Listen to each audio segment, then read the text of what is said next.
Another day, another luto. Ayan guys, nag-crave man ko. Kanagan ginagmay. So, nag-try my best jud ko guys. Kay never pa ko kaluto og ginagmay no. So, mauri gid ni ako guys. Ambot lang kung inanaon ba siya pagluto. Pero, mauri gid ang nasulod sa akong utok nga ingon na naon siya.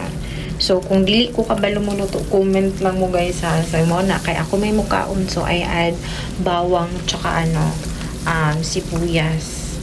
Diba? So, naglagay ko carrots. Ayan, gimura na ko siya giprito kay para dili kay siya magka ng lata, no?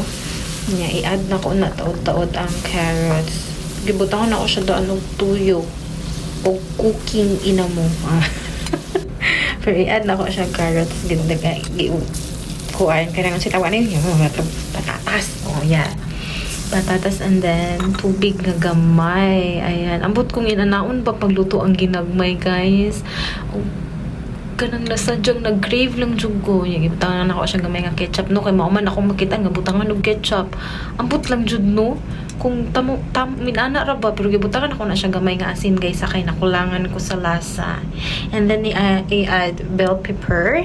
Ayan. So, tama na siya sa kong panglasa, guys. Dali-dali ako kay daghan pa ko trabahoon, guys. Ay, ayan. Pero kanana, kuan na siya, bugnaw na, ready to eat na siya. Ayan, nagmantika na gani siya. O, basing na ko siya gibutang mantika.